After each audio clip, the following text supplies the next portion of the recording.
Francis Plaza is a man who always dreams big and made sure he backed his dreams up. Despite coming from a family with humble means, Francis's talents and perseverance propelled him into the halls of one of the US's most prestigious schools, MIT. And from there, this amazing young star continues to shine brighter as he helps lead the charge for the country's digital transformation. I grew up an only child with parents who never graduated from college. So I must say we were from a middle class or lower middle class background in a small town in southern Leyte. When I was growing up, my mom was managing a small canteen in our local elementary school, and my father was actually a security guard. But my parents, because they never stepped foot in a college graduation, really tried to make sure that I was focused in my schooling.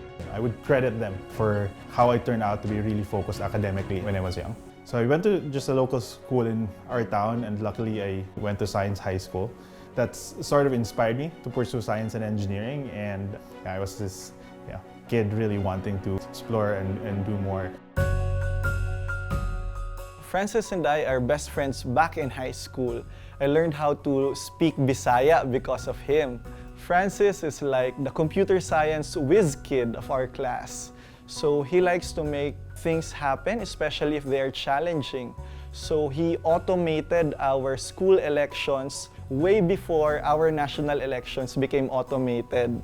Francis is always the prime example of a humbly ambitious person. He dreams big, but you can reach out to him about your problems. If you're stuck on a problem, he will just help you, guide you. In senior year, told myself that everybody was going to Cebu or Manila for college, and I didn't want to follow the same path. So crazy enough, I basically sent applications for admissions to schools in the US, primarily to Ivy schools, but ended up being accepted to MIT at that time. I was lucky enough to also get a full scholarship. So I moved to the States to pursue my college in Boston. When I was in college, my dream was to graduate with a degree in computer science and work with the big tech companies in Silicon Valley. So I focused basically, my 4 years in college just trying to get those internships so that I would be ready enough to move to California after graduation.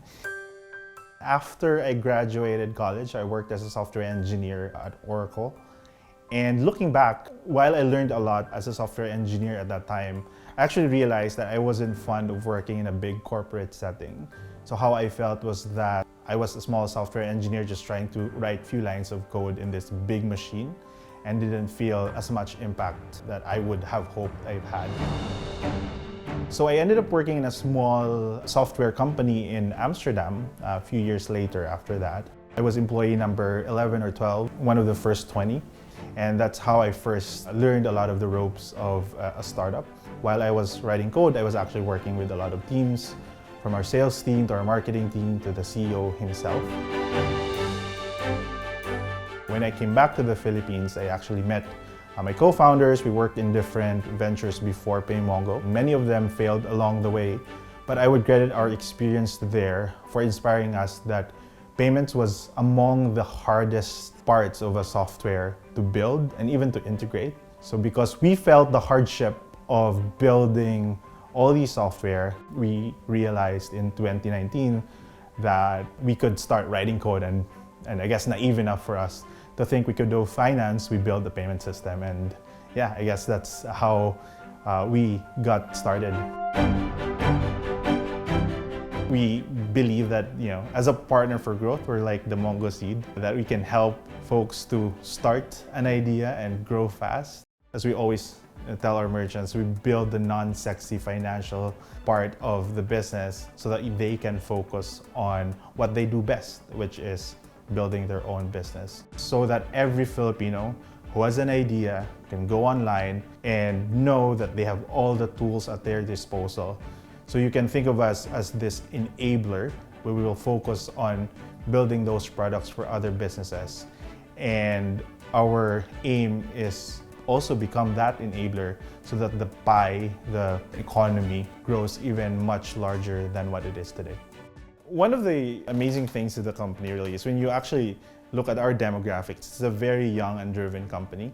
So our median age, I think, is around 28 or 29 years old. And while I don't see age as an indicator in and of itself, there's actually a lot of young and driven folks in the company. People who maybe it's their first time being in a small company, or maybe it's their first time taking a leadership role. People are just really stepping up in whatever they can do or need to do so that they could help the team entirely. I've come to know Francis not only as our boss, but also our friend. Frankly, he's one of the smartest people that I've ever met. He's always willing to listen to everyone's inputs, and in general, that really makes for an outstanding boss. So I have reached levels of personal and career growth that honestly would not have been possible without Francis. In turn, because of how I've also grown in this company, I have made sure that it is also my duty to pay it forward to my own team. So one thing that I'd say I'm most proud of, and especially with what we do here in the company at Paymongo, is that we've only existed for a little over 3 years, since 2019, and we have already served more than 10,000 merchants, and that's growing. But also for me, most importantly, is that starting as a company of just 8 people, we're now over 200.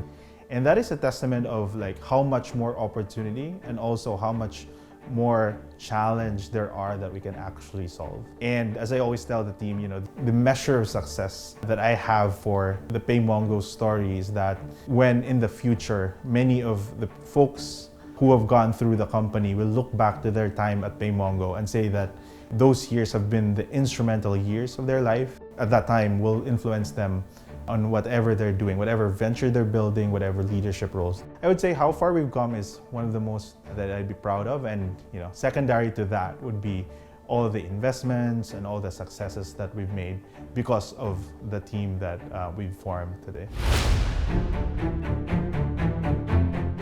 So I decided to join the final pitch because I am excited to see many of these entrepreneurs, and I'm really looking forward to hearing many crazy ideas. And I'm sure a couple of them will find challenges along the way, but I hope to meet also those who will find their success stories, and I would love to be part of their journey early on. If entrepreneurs are coachable, it is easy for them to work with a lot of people. So you have to be an optimist, rally your team behind so that they believe in what you think your innovation should be in the market, but you also have to listen. You have to be sensitive to what your partners as well as what the customers really want. So I think both factors are really important for every successful entrepreneur, among many others, of course.